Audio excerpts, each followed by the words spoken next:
पुत्राची वार्ता शुभ ऐके जेवी माता तैसे राहो माझे मन गाता ऐकता हरी गुण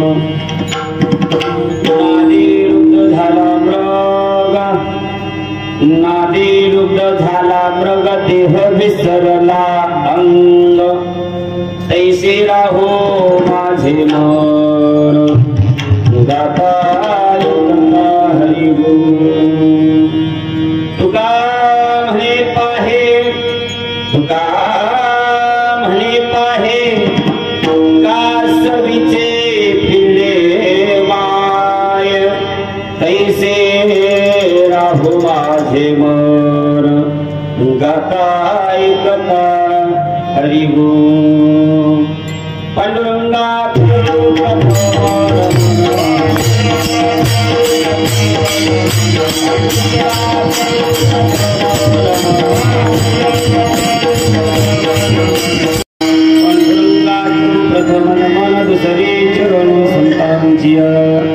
त्यांच्या कृपाराने कथेचा विस्तार बाबाजी सद्गुरुदास तुका जयांचे केलिया स्मरण होय सकळ विद्येचे अधिकरण ते जीवन दोषे चरण श्री गुरूंचे ते नमस्कार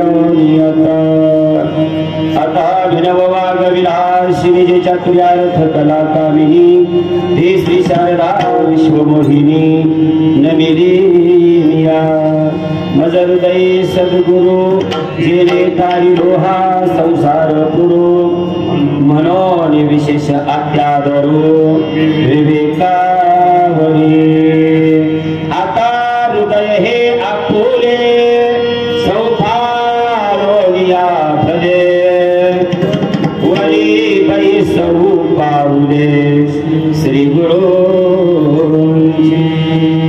अलंकापुरी रम्य सिंहासनास्थं पतां भोजतेजं स्फुरदीकप्रदेशं विनिन्द्रादिदैवे सदा स्तूयमानं समाधिष्ठं मृत्युं भजिज्ञानदेवं ददौ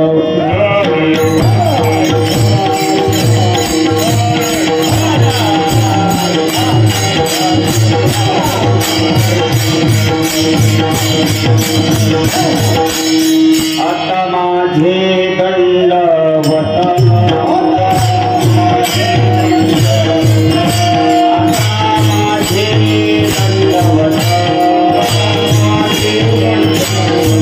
तुमच्या संत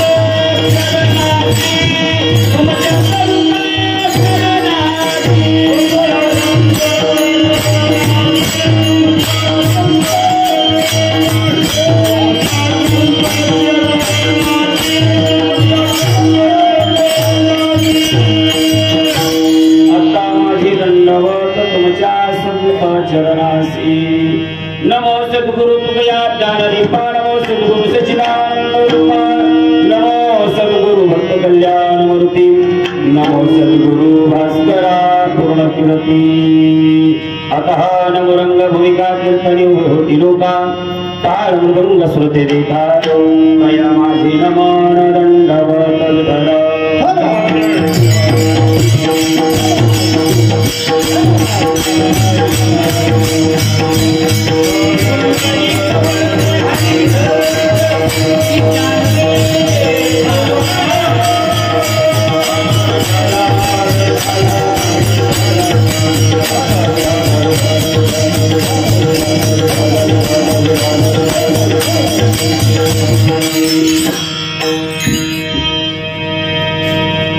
प्राप्त प्रसंगी आवाज मोकळा ठेवा रिटर्न आवाज केले देवा बाहेर करण्याचा बंद झाला अडकत मंडपातल्या लोकांना ऐकायला व्हायचं मधला आवाज क्लिअर प्रस्तुत प्राप्त प्रसंगी सेवेकरिता निवडलेला अभंग देहूचे प्रसिद्ध साधू वैराग्याचे महान वीरू महान भगवत भक्त संत सम्राट विश्ववंदनीय महाराष्ट्रभूषण जगमान्य जगदवंदनीय जगद्गुरु श्री संत तुकोबाराय यांचा अखिल विश्वाला पावन करणाऱ्या चंद्रभागा मातेप्रमाणे असणाऱ्या अभंग गात्यातील 4092 अभंगापैकी 3452 क्रमांकाचा अभंग सेवेला विढाला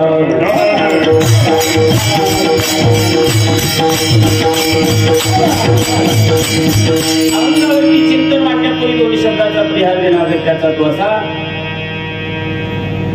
अखिल कोट ब्रह्मांड नायक रुक्मिणी प्राण संजीवन श्री पांडुरंग परमात्मा त्यांच्या आशिम कृपेने सकल साधू संतांच्या कृपा आशीर्वादाने आणि समस्त ग्रामस्थ मंडळी मौजे पुण्य पावन पवित्र भूमी सिंधगाव या भूमीतील सर्वांच्या सहकार्याने चालत असलेला हा नामयज्ञ अखंड हरिनाम सप्ताह 16 आणि तसेच शिवकथा शिवकथा आणि हे वर्ष 23वे वर्ष म्हणजे आपण जवळजवळ दुसऱ्या तपाच्या उंबरठ्यावर आपलं सप्ताह आहे आपला आता पुढच्या वर्षीचा सप्ताह ज्यावेळेस काल्याची सांगता होईल त्या दिवशी आपली 2 तप पूर्ण होतील गावाची सप्ताह म्हणजे 23वे वर्ष आहे वर्ष 23व्या वर्षातील 6व्या दिवसाची कीर्तन रूपी सेवा माझ्यासारख्या पामराकडे आलेली आहे यथावती यथावकाश अगदी नियोजित वेळेमध्ये अभंगाचा शब्दशः भाव पाहून थोडंसं आपल्याला जमल तसं मोडक्या तोडक्या भाषेमध्ये अभंगाचं चिंतन पाहायचं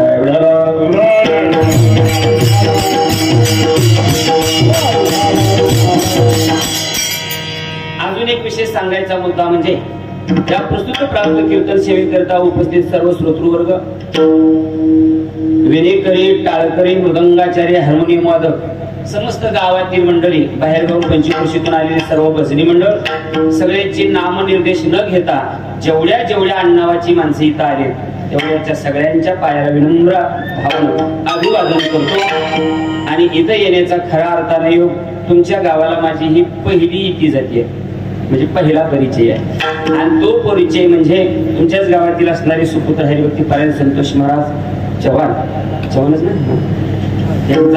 त्यांच्या सोबत दोघे तिघ होते त्या दिवशी पिंपरीमध्ये थोडीशी चर्चा झाली परिचय झाला आणि त्या माध्यमातून तुमच्या या नगरीला येण्याचा तुम्हा सर्वांचा दर्शनाचा योग आला माझ्या जीवनात तसं पाहिलं तर त्यांनीही प्रत्यक्षात समोरासमोर माझी सेवा कुठं ऐकलेली नाही फक्त परिचय झाला ना बोलण्याहून महाराज जरा बरा वाटला सेवा घेतली कसं असतं महाराज सांगू का अलीकडं सप्ताहाचं नियोजन आणि या समस्त गावकरी मंडळांच्या मध्ये त्याला आपण 10 जणांमध्ये म्हणतो समुदायामध्ये म्हणतो असं कीर्तन न ऐकता सेवा डायरेक्ट देणं लई अवघड आहे का नाही गावात माणसं म्हणजे तू कधी ऐकलंयस का ते चांगलं करतय का कसं हा म्हणजे एक घडलेला प्रसंग सांगतो सेवा न ऐकता सेवा दिल्यावर काय होतं ते एका मित्राने मला सेवा दिली एका मेजरच्या वडिलांचे वर्ष श्राद्ध होतं चालू रनिंग असणारे रिटायर झाली रनिंग संपलं रिटायर झाले त्यांच्या वडिलांचं वर्ष श्राद्ध होतं माजी सैनिक आणि कीर्तन सुरू झालं कीर्तन थोडंसं माझ्याकडून लांबलं वेळ लांबला 11-11:30च्या जवळ 11ला संपायचं ते 11:30 पर्यंत गेलं आणि ते मेजर असल्यामुळे त्याला टायमिंग झोपायची सवय होती 11:20ला ते धरणीलाच पडायला पाहिजे त्याचा नियम ठरलेला होता 11:30 वाजल्या तर कीर्तनातून उठता येईना लांब लचक एवढा मोठा लटतो बंदुकीचा घोडा कमरेलाच. त्यांनी ती बंदूक पाहिली नाशी धरली. मी म्हणलं खाली ठेवा, लगेच जय विठ्ठल करतो, लगेच जय विठ्ठल करतो. ते म्हणले तुम्हाला नाही हो महाराज, मग तुम्हाला तारीख कोण दिली त्याला बघायला मला, त्याला कळतो मला गुळी एवढे वेळ असतं काही कीर्तन म्हणतात. तसं काय कमी जास्त आकडलं लांबलं का जनसेवा घेतले का त्याच्यावर अवलंबून असतं. म्हणून तसा काही तुमचा माझा विश्वास राहत होऊ देणार नाही. आणि शक्यतो माझ्या पद्धतीने मी चिंतन मांडण्याचा प्रयत्न करेन. विठ्ठल विठ्ठल.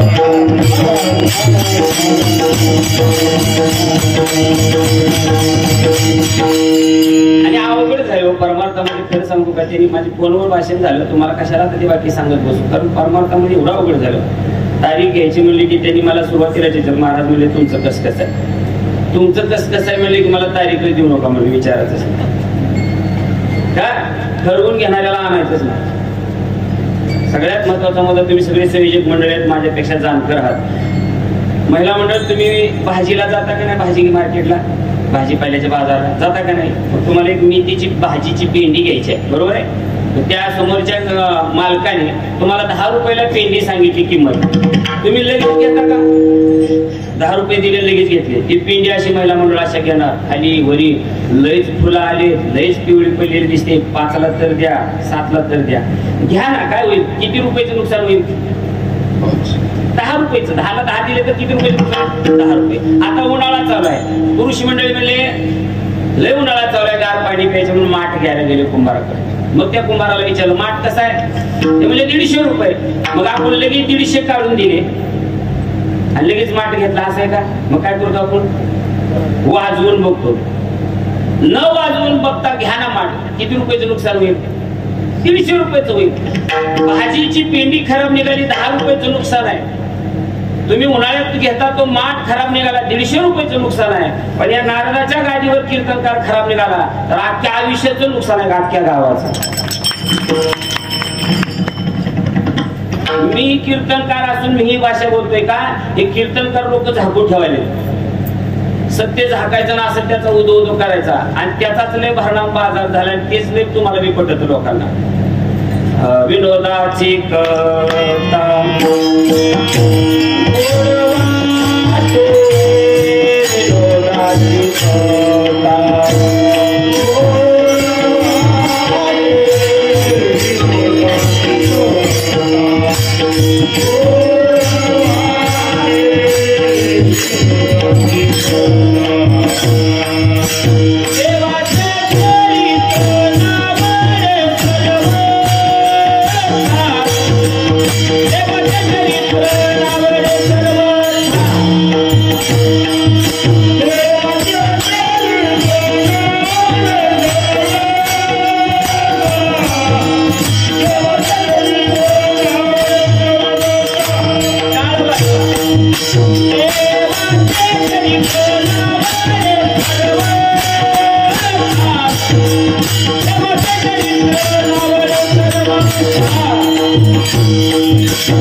समाजाला काय अपेक्षित आहे कीर्तनकाराकडून, या प्रमाणात महाराजांनी सांगितलं. देवाचे चरित्र, नावळी सर्वता, विनोदाची कथा, गोड वाटणे किंवा गोड लागे, विनोद पाहिजे फक्त.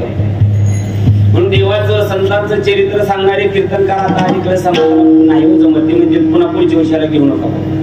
आणि विनोद जर सांगितलं की डायरीत गच वरती महाराज नंबर द्या नंबर द्या. मी सांगतो कशा करता कीर्तन तपासून परीक्षा घेऊन आणायचा कीर्तनाला. गादीवर कीर्तन ठेवायचं ना आपल्या गावामध्ये. आपण माठ घ्यायला गेलो परीक्षा घेतो वाजवून बघतो, भाजी घ्यायला गेलो तपासून बघतो. कीर्तनकार का तपासायचा नाही? त्याला हरिपाठ येतो का, काकडा येतो का, तो आई वडिलांना सांभाळतोय का, उरलेले 22 तास 2 तास कीर्तनाचे सोडून उरलेले 22 तास तो समाजाबरोबर कसा राहतोय याची परीक्षा घेणं गरजेचं आहे ना. का चुकीचं बोलतो मी? तर अलीकडे कीर्तनकाराचे प्रकार आहेत. तुम्ही कोणत्या वर्गातला कीर्तनकार बोलायचा हे तुम्ही ठरवा. 4 प्रकारचे कीर्तनकार आहेत आणि तुम्ही म्हणता तुमचा कोणता प्रकार आहे? तुम्ही ठरवा की जाताना आताच कशाला समजून. 4 प्रकारचे कीर्तनकार कानावळी. थोडा मी विषय का लांबवला कारण आमचा फोनवर 2 मिनिटाचा संवाद याच्यामुळे लांबला. आपण बाहेर फार गोड्या चिंतन आपण वाढू द्या पण एक कळावं. मी नवीन आहे, तुम्हाला माहिती आहे ना माहिती आहे काय मला माहिती नाही, पण हे लक्षात ठेवा जरा. 4 प्रकारचे कीर्तनकाराचे प्रकार आहेत. कोणत्या प्रकारातला ठेवायचा तुम्ही पुढल्या वर्षी नियोजन लावा.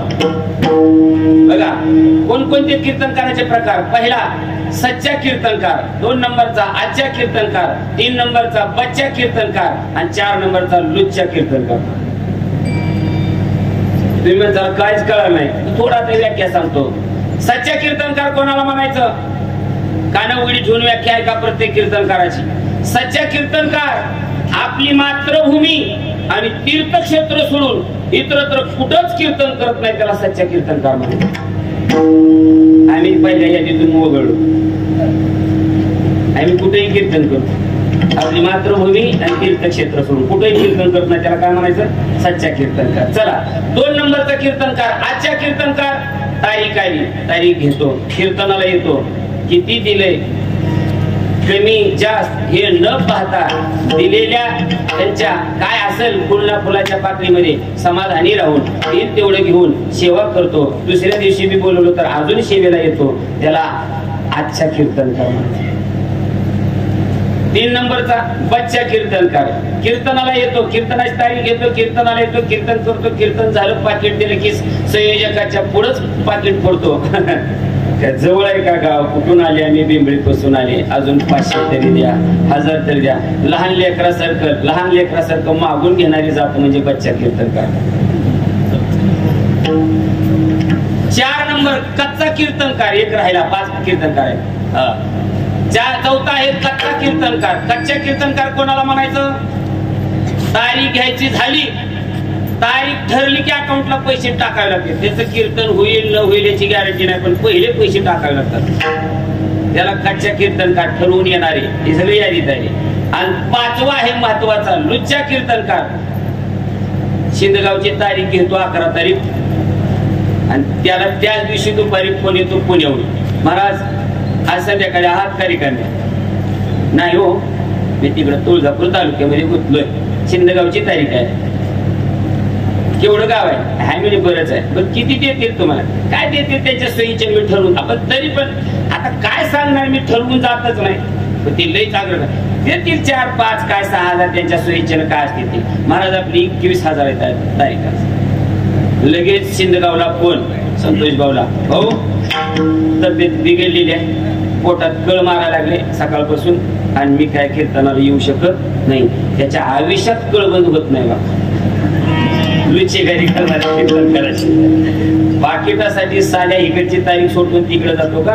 ही खरी तर बेमानगिरी चालली आहे. भजनी मंडळ कीर्तनकार हे आपण सांभाळलं तर यांना सांगण्याचा अधिकार आहे.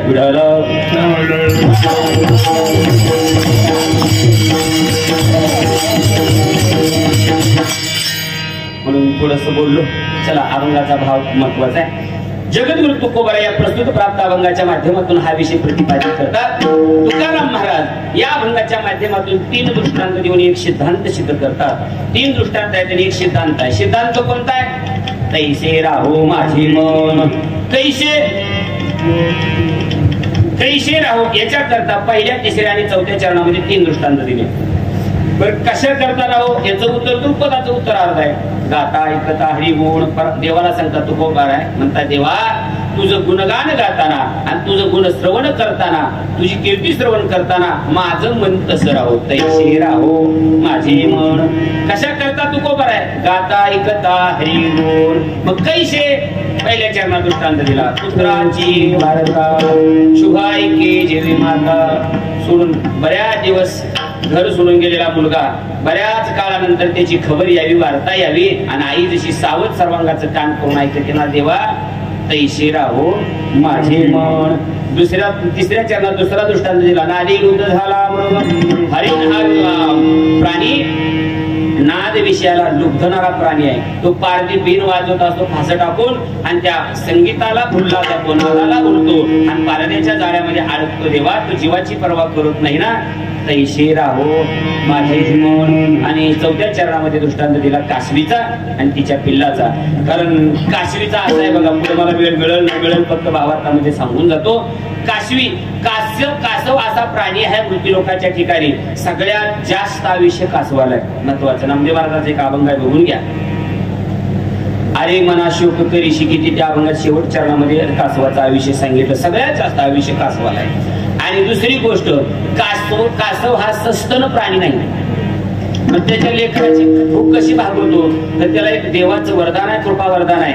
त्या कासविनीनं नुसतं लेकराला पाहिलं लांबून, 1, 2, 10 किलोमीटर 20 किलोमीटर वर जरी गेलेली असेल कासवीन, आणि तिथं जर तिला तिच्या लेकराची आठवण झाली, माझी लेकर कशी आहे, ती खाल्लीत का पेलेत का, इकडे लेकराची पोटभर. त्याला मी प्रमाण सांगतो. कासवीचे बाळ वारे कृपा दृष्टी, दुधालाही भेटी अंगसंग. आईचा अंगसंग नाही आणि दुधाची भेट नाही, दूध नाही, पण कासवीची लेकरं कासवीनं पाहिलेल्या कृपा दृष्टीनं आणि तिनं केलेल्या आठवणीवरच जीवन जगतात, पोट भरताना. देवा तैसे राहो माझे मन. गाता ऐकता हरी गुण. अभंगाचा भावार्थ संपला. जय विठ्ठल करायला काय हरकत सांगायचंय का?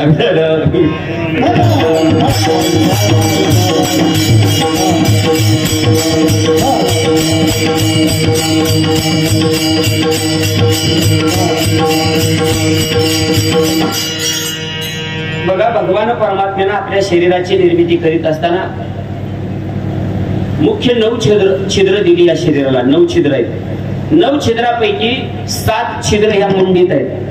इथून एवढ्या मुंडीत किती छिद्र आहेत? 7. आणि 7 छिद्रापैकी 2 छिद्र परमात्म्याच्या कामाचे. मग तुकोबाराय म्हणतात, या 2 छिद्राच्या माध्यमातून जर कुणी आपला देवाचा जो भाव आहे तो साध्य करत नसेल तर त्याचा काय उपयोग आहे? देवानं कान दिले, देवानं तोंड दिलं. तोंडानं त्याचं गुणगान गावून, कानानं त्याची कीर्ती श्रवण करावी. कान दिले त्याची कीर्ती ऐकण्याकरता, तोंड दिलं गुणगान गाण्याकरता. म्हणून तुकोबाराय म्हणतात, तुका म्हणे जीवा श्रवणाच्या द्वारे काय करा, माप भराबरे शिलेवरी. आणि म्हणून भगवान परमात्म्याचं गुणगान गाण्याकरता आणि गुणगान ऐकण्याकरता जो कंटाळा करतो, आळस करतो, महाराज म्हणतात त्याला कुंभपाक नावाचा नरक भोगावा लागतो. कुंभपाक नरक म्हणजे कोणता? माणसाची मल आणि विष्ठा मिश्रित जे मिश्रण असतं त्याला म्हणतात कुंभपाकाचा नरक. ज्याला देवाचं गुणगान आवडत नाही, ज्याला देवाची कथा आवडत नाही आणि ज्याला देवाचं भजन करू वाटत नाही, त्याला हा नरक प्राप्त होतो. गाता ऐकता कांटाळा जो करी, वास त्या अघोरी कुंभपाकी. तुकोबाराय सांगतात, असा कंटाळा करणारा तो कुंभपाकामध्ये निघून जातो, त्याला कुंभपाक भोगावा लागतो. का हो तुकोबाराय? मग ज्यांनी गायन केलं किंवा श्रवण केलं त्यांच्याकरता फायदा काय? तुकोबाराय म्हणतात, दोघांना फायदा सारखाच आहे. गाता ऐकता समानाची घडे, लाभा लाभ जोडे विशेषतः. गायनानं ऐकण्यानं समान प्राप्त होतं बघा. आणि गाण्यानं आणि श्रवणानं ईश्वर मिळतो. देव भेटायचा असेल, एक तर त्याचं गुणगान गा, नाहीतर त्याची कीर्ती श्रवण, गुणाची कीर्ती श्रवण करा. या 2 गोष्टीनं देव मिळवतो. ज्ञानोबाराय म्हणतात, आम्ही देव गाण्यानं मिळवला. बाप रुक्मा देवी वरू आम्हा देवगीती गाता जोडला रे. आम्ही गायन करून देव मिळवला. तुकोबाराय म्हणतात, जे श्रुतीला जमलं नाही ते आम्ही गाण्याच्या कीर्ती ऐकण्याच्या माध्यमातून आम्ही प्राप्त केलं. तुका म्हणे नाही, श्रुती ते आतुडले. ते श्रुतीला जे जमलं नाही ते फक्त देवाचं गुणगान ऐकून श्रवण करून आम्ही काय केलेलं आहे, गाऊन आणि ऐकून त्याला प्राप्त केलेलं आहे. म्हणून देव प्राप्ती करता दोन उपाय तुकोबाराय सांगतात, एक त्याचं गायन आणि एक त्याच्या गुणाचं श्रवण. पण ऐका, गायन कसं असावं आणि श्रवण कसं असावं याची बी रीत माहिती असावी. हे रीत माहिती असेल तर मग तुम्ही देवाचे गुणगान गायल्याचा फायदा आहे, तुम्ही देवाची कीर्ती ऐकलेलं श्रवण केलेल्याचा फायदा आहे. नाहीतर लय अवघड होतं. ऐकणाऱ्याचे प्रकार वेगळे, गाणाऱ्याचे प्रकार वेगळे. गायन कसं असावं आणि श्रवण कसं असावं. अलीकडे परमार्थ देवा करता नाही. कीर्तन असेल, भजन असेल, मी तुमचा कोणाचा दोष काढण्याकरता इथं आलो नाही. अलीकडे फक्त कला म्हणून पाहू लागले संप्रदायाकडे. कला हे कलेचं ठिकाण नाही, इथं भावाचं ठिकाण आहे. इथं आपल्या गाण्यानं देव सुद्धा, देवाचा सुद्धा काय झाला पाहिजे, त्या ठिकाणी भाव बदलला पाहिजे.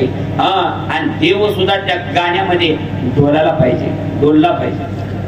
अरे नामदेव महाराजांनी कीर्तन करायला सुरुवात केली आणि अभंग गायला चालू केलं तर नामदेव महाराजांच्या कीर्तना जगाचा बाप नाचत होता. नामदेव कीर्तन करी देव नाचे पांडुरंग, पितांबर निष्ठेपर्यंत देवाला नाचावं, हे असं गायन असावं. नाहीतर आमचं गायन देवाला खुश करण्याकरता नाही किंवा परमार्थ करता नाही. तुकोबाराय एका ठिकाणी प्रमाणामध्ये म्हणतात, देवाची चाळे आळवावे देवा, देवाची चाळे आळवावे देवा, देह भावा पारुलिया,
आणि भावनेनं गायलेला असावं. तुकोबारायांचा अभंग प्रसिद्ध आहे, भावे गावे गीत शुद्ध करून या चित्त, तुझं भाव आहे देव तरी तुला देव पाहिजे ना तर तू देवाचं गुणगान गा. पण कसं गा, भावनेनं गा. आणि ते गायन करीत असताना अहंभाव येऊ देऊ नको, भाव असावा, अहंकार नसावा. बऱ्याच गायनाच्या याला अहंकार आहे. मी त्या सप्त्यात होतो म्हणजे त्याचा सप्ताह पार पडला. तू उद्या वाड्याला नेम, सप्ताह राहत नाही कोणाचा. अशी किती आले किती मेले. आजा मेला बाप मसना गेला, देखत देखत नातो पण तोही पैसा झाला. शिंदगाव मध्ये आतापर्यंत कुणी मृत्यू पावला नाही का भजनी मंडळात? गेलीच की का बंद आहे का सप्ताह? कुणी तसला गडबड करायचा नाही. पण गाव हे आम्हाला बघायला मिळतं. ही कला शेरी ही कायद्याला जमू देत नाही, ही कला ही कायद्याला जमू देत नाही. मिळच नाही, भजनातच मिळ नाही. प्रेमाविन भजन नाकाविन मोती ना अर्थाविन पोती वाचून हे प्रमाण कशाला म्हणाल्यात का? गाव मोठं 4-4 भजनी मंडळ, पीटी मास्टर फुटले, 2-4 महिला मंडळ घेतल्या, त्यांच्या गलीला वेगळं भजनी मंडळ.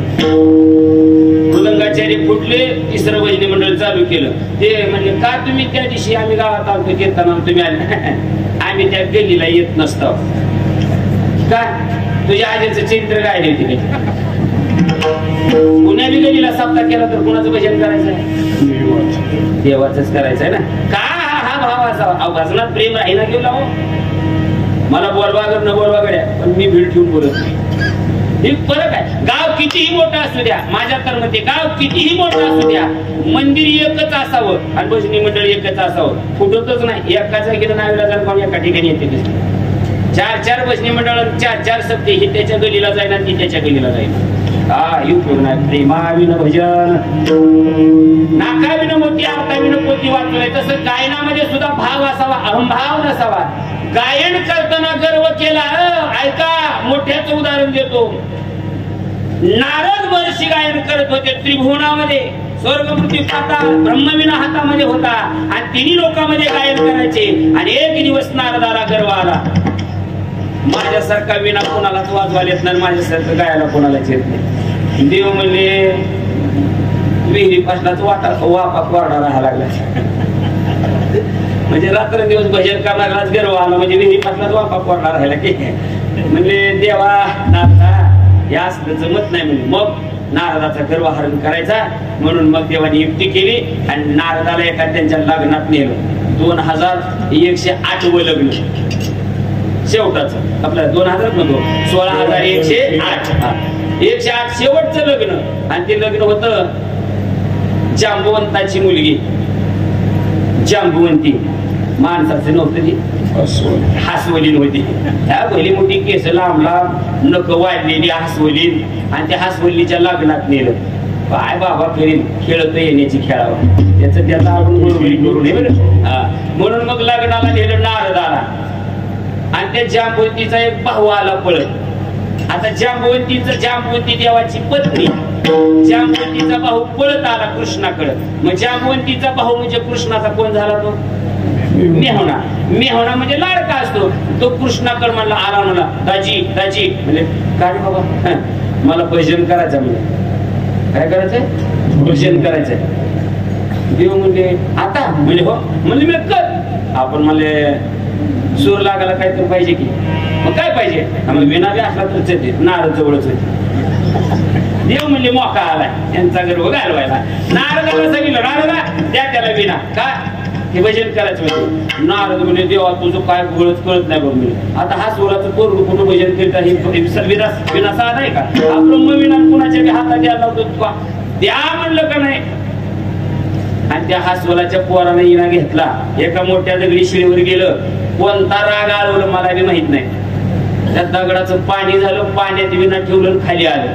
त्यानं बाहेर आल्या आल्या दगड जैसे ते झाला आणि विनामध्ये अडकला आणि ते निघून गेलं खेळायला गावलं.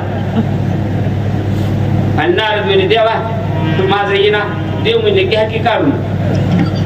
म्हणजे मग कोणतं गाणं म्हणा, त्यानं कोणतं म्हणलं होतं? अस्वलानं जो राग गायला तो कोणाला म्हणता आला नाही. नारदासारख्याच चिरली गायनाच्या बाबतीमध्ये. तुम्ही आम्ही सामान्याने उभी विनाकारण एकमेकाच्या कराव्या का फड्या उंच्या मोजाव्या का? प्रेम राहू देव. तात्या तुम्ही पुढे म्हणा, मी मागे म्हणतो, पुन्हा दुसरी मी पुढे म्हणतो. मिळून मिसळून प्रेमाने केलेलं भजन तुम्ही दुसऱ्याला आनंद देऊन घेतलेला आनंद तो वेगळाच आनंद असतो. आणि स्वतः लोकांचा आनंद मारून तुम्ही घेतलेला आनंद तो आनंद नाही, तो आयुष्यभरात तो दुःखच आहे. हे कळलं पाहिजे परमात्मा. म्हणून देवासाठी भजन असावं. हा देवाची या चाडी आळवावे देवा ओस देह भावा पाळूया. देवा करता गायन असावं का पोटा करता असावं? बोला बोला. देवा करता गायन असावं. पण 7 दिवस जरी गायक सप्त्यात ठेवला त्याला नुसतं नारळावर जा म्हणावं. देवा करता उद्या काय पुढल्या वर्षी जर तुमच्या शिंदगावचं तोंड बघितलं तर मला यायच्या. देवा करता भजन सगळं पोटा करता चालले. कीर्तनकार असतील, भजनी मंडळ असतील, सगळं जोपर्यंत तुम्ही पोटा करता भजन परमार्थ कराल लाखो करोडो जन्म घ्या गड्यानो तुम्हाला देवाचा वारा सुद्धा लागणार नाही.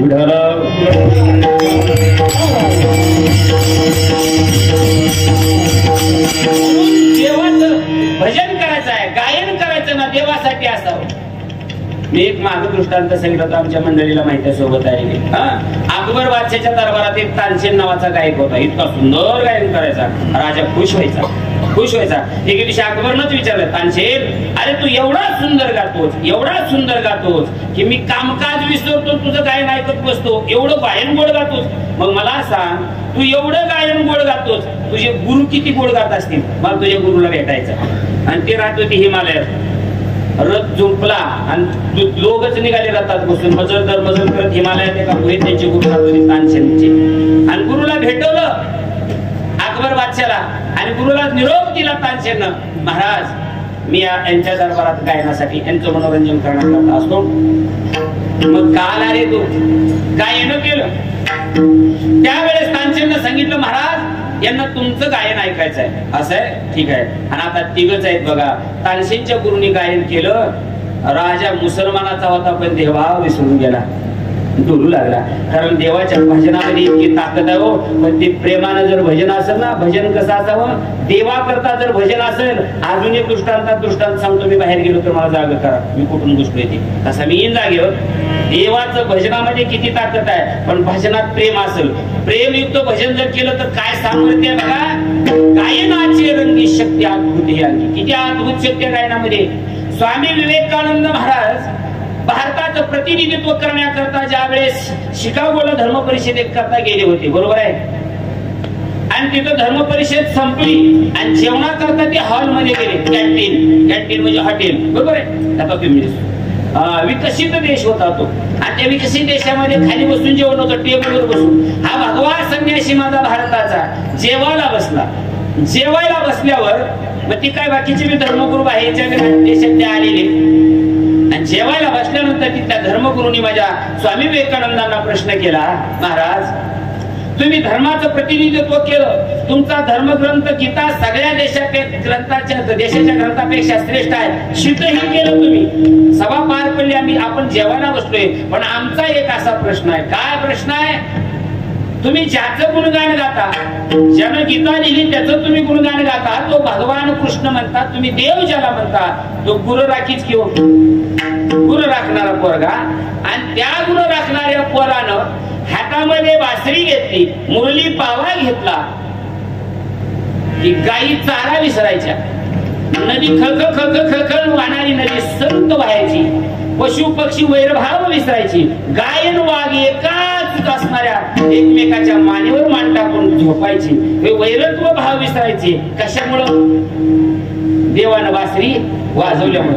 आणि एवढी बासरीमध्ये ताकद असते त्या बासरीच्या आवाजात. हे काहीतरी आम्हाला स्वतःंड वाटतंय. आणि झाड सुद्धा डोलतात म्हणे. त्यानं बासरी वाजवायला लागले की झाड सुद्धा काय होतात, डोलू लागतात. आम्ही असं ऐकलंय. हे खरंय का? स्वामी विवेकानंद म्हणजे हे खरं आहे, आम्हाला वाटत नाही. सिद्ध करून दाखवा. सिद्ध करून दाखवायचं. हो, जेवण झालं हे चमच्यानं खायचं. जेवण झालं आणि लक्ष देऊन ऐका दृष्टांत. स्वामी विवेकानंदांनी जेवताना त्या ताटामध्ये जे खरकटे चमचे होते ते दोन हातात 2 चमचे घेतले, इकडल्या हातात आणि इकडल्या हातात 2 चमचे घेतले. आणि ते जी काय डिश प्लेट असतं ना, काय नंतर जेवायला घेतलेलं भांड, त्या भांड्यावर ज्यानं यांना प्रश्न केला होता ना, त्याला कोणतं गाणं कोणत्या पिक्चर मधलं आवडतं, त्या पिक्चर मधल्या गाण्याची ट्यून वाजवली फक्त खरकट्या चमच्यात. सैराट पिक्चर त्याला जे आवडत असेल ते वाजवलं. याला आवडत ते पिक्चर मधलं ट्युनिंग फक्त खरकट्या चमच्यानं भांड्यावर वाजवलं. तो डोळ्याच लागले. स्वामी विवेकानंद म्हणले, मर्दा तुला आवडतं ते गाण्याची ट्यून मी खरकट्या चमच्यानं वाजवली तर तू डुलायला आहेस. माझा जगाचा बाप आहे, त्यानं बासरी वाजवल्यावर झाड का नाही डोलणार? का नाही डोलणार? देवाच्या गायनामध्ये ताकद आहे. म्हणून हे गायन प्रेमानं असावं, भावनेनं असावं. द्वेषानं, तिरस्कारानं, मत्सरानं एकमेकाच्या उंच्या मोजण्याकरता, एकमेकाला खाली वडी खेचण्याकरता जर गायन केलं, पुढच्या जन्मात बेंडकाचा जन्म मिळणार आणि खडूळ पाण्यात टाराव टाराव करीत बसावं लागणार. कर्म चुकणार नाही कोणाला.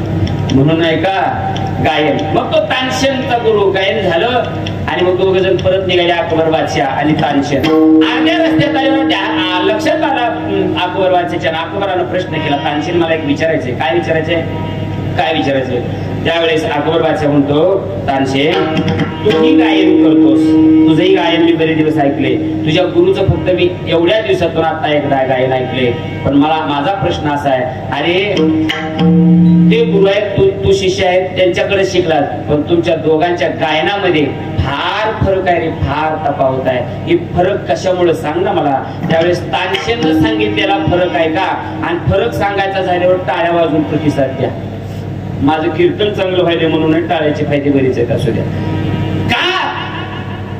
का दोघांच्या गायनामध्ये फरक आहे? तानसेन म्हणला, महाराज माझ्या गायनामध्ये, गुरुच्या गायनामध्ये एवढ्या करता फरक आहे, मी गायन करतो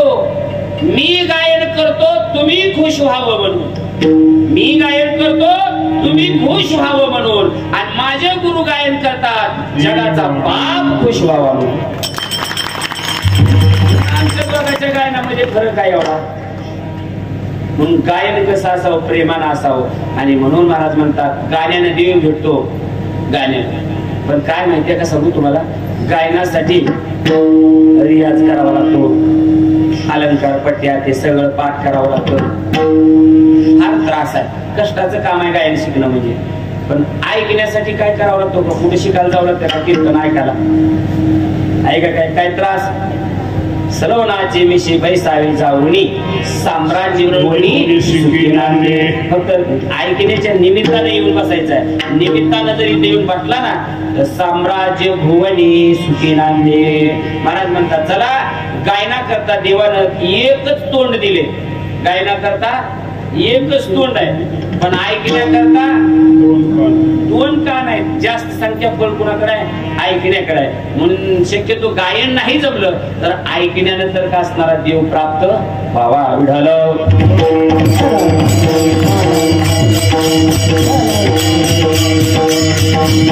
तर हे ऐकावं कसं? आता गायनाचार्याचं झालं ऐकणारे कोणत्या नमुन्याचे आहेत? उदाहरणार्थ काय प्रकार आहेत का ऐकणारे श्रोत्यामध्ये? तर श्रोत्याचे प्रकार आहे का? आवर श्रोता आणि प्रवर श्रोता.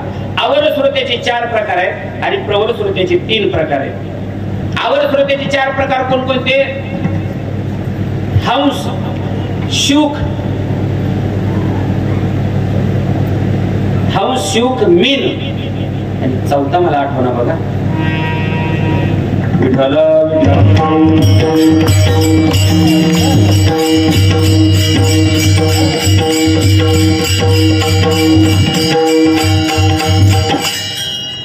चौथा आठवणा विस्मरण होत असं नाही. श्रोत्याचे प्रकार सांगितले ते धर्मशास्त्रामध्ये विचार आलेला आहे त्याचा. हंस वर्गातला श्रोता म्हणजे तो काय करतो? हंस. हा, तसं या वर्गातले काय श्रोते आहेत? परमार्थाचं बी ऐकतात आणि संसाराचं बी ऐकतात, पण ग्रहण करतात मात्र परमार्थच. हंस वर्गातला श्रोता. शुक वर्गातला श्रोता काय करतो? विशिष्ट ठिकाणी विशिष्ट गुरूंच्याच माध्यमातून, गुरुच्या मुखातलं श्रवण करतो. मीन म्हणजे मासा. तो काय करतो? संसार परमार्थ दोन्ही श्रवण करतो, पण सगळंच पोटात टाकून ठेवतो. आणि पहिला एक राहिला माझ्या लक्षातून गेला, परत कधी तर सांगत. पण असे 4 प्रकार अवर श्रोत्याचे. प्रवर श्रोत्याचे 3 प्रकार कोणकोणते? बेहडिया, वृषभ आणि उंट. बेहडिया हा हिंदी शब्द आहे. बेहडिया म्हणजे मराठीत त्याला काय म्हणतात? लांडगा.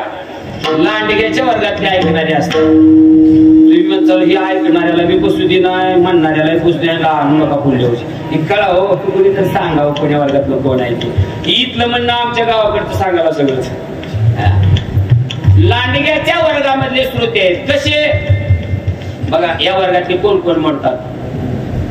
कीर्तनाला यायचं, पोथीला यायचं, प्रवचनाला यायचं, कथेला यायचं, पण घरात लय किरकिर करालेले नातू घेऊन यायचं. घरात किरकिर करणारी नातू लेकरं बारकी इथं आणायची. त्याला मी प्रमाण सांगेन. लावणी पुष्टी पोरे आणि कर कर कथे माझी. पहिल्या महिला याच वर्गात मोडतात. पोती ऐकायला जायच्या, रामायण भागवत काय असेल ते श्रावण महिन्यात पोती राहायची. मग हिनं घरून जाताना एवढा गोळा न्यायचा, कशाचा? कापसाचा. आणि एक बारकी नाक लय घरी त्रास येते म्हणून तिला एक कडेवर इकडं गोळा आणि जाऊन बसायचं. हे सांगणार सांगतंय, वाचणार वाचतंय आणि मग तिथे गेल्यावर बघा, वळायला वाटी, वाचायला ऐकायला पोती, सांभाळायला नाती आणि काळाला का दगड माती. पुन्हा रामाची सीता बोल चालेवर बी लक्षात राहीना. मग ह्या वर्गातला एक स्रोत आहे. चला 2 नंबर वृषभ. वृषभ म्हणजे बैल.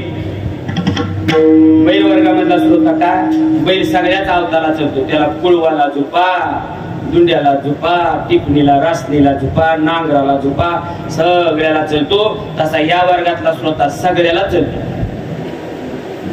कीर्तनीतला सप्ताह झाला नाही तर उद्या आराधीची गाणी राहील.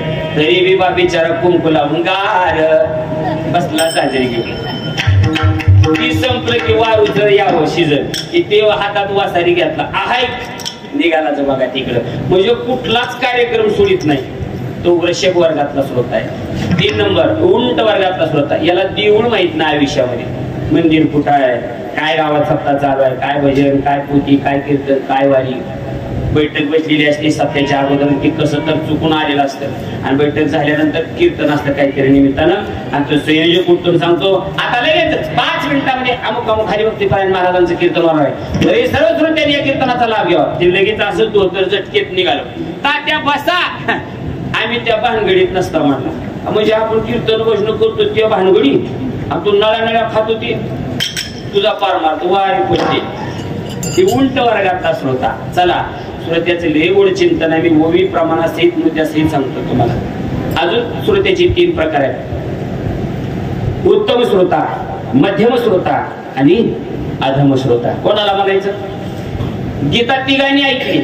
रणांगणावर भगवान कृष्ण परमात्म्यानं 700 श्लोकाची गीता 2.5 तासात रविवारी 2.5 तासात सांगितली. 700 श्लोक. पण ही गीता सांगताना कुणी कुणी ऐकली? 3 जण. कोण ते 3? सासरा जावाईन साडू. कोण? कोणी तिघांनी ऐकली गीता? ध्वजस्तंभी वानरू मूर्तिमंत शंकरू सारथी शारंग धरू अर्जुनेसी. अर्जुनाच्या ध्वजस्तंभावर म्हणजे त्या रथावर ध्वजाच्या ध्वजापाशी हनुमंतराय विराजमान होते 12 महिने. उत्तम श्रोता हनुमंतराय. हनुमंतराय तिथंच होतेच ना रणांगणात. पहिले श्रोते उत्तम श्रोते हनुमंतराय, गीतेचे श्रोते उत्तम हनुमंतराय. मध्यम श्रोता अर्जुन आणि आधम श्रोता धृतराष्ट्र. संजयाच्या मुखावर इकडे धृतराष्ट्राला सगळी गीता ऐकली. फरक काय पडला का? नाही पडला. म्हणून आदम वर्गामध्ये गेला. चला अजून अशीच आदम मध्यम उत्तम श्रोत्याचं वर्णन सांगतो तुम्हाला. एक यात्रा भरली होती. यात्रा आणि अकबर बादशाह बिरबल हे 2 जण त्या यात्रेतून चालले होते. आणि एक मूर्तिकारानं 3 मूर्ती ठेवल्या होत्या अशा समोर. सेम टू सेम हा इंग्रजी शब्द आहे. त्याला मराठीमध्ये काय म्हणतात? सारख्याला वारक्या, जशास तशा, काही बदल नाही. आता ती मोबाईल मध्ये येतं बघा, 2 चित्र दाखवलेली असेल. या चित्रात 2 फरक ओळखा, 4 फरक ओळखा, आहे की नाही? पण फरक नव्हताच. सेम टू सेम मूर्त्या होत्या. आणि त्यानं पाठी लावली ती. या 3 मूर्तीमधील फरक ओळखणाऱ्यास 1 लाख रुपयाचं बक्षीस रोख दिलं जाईल.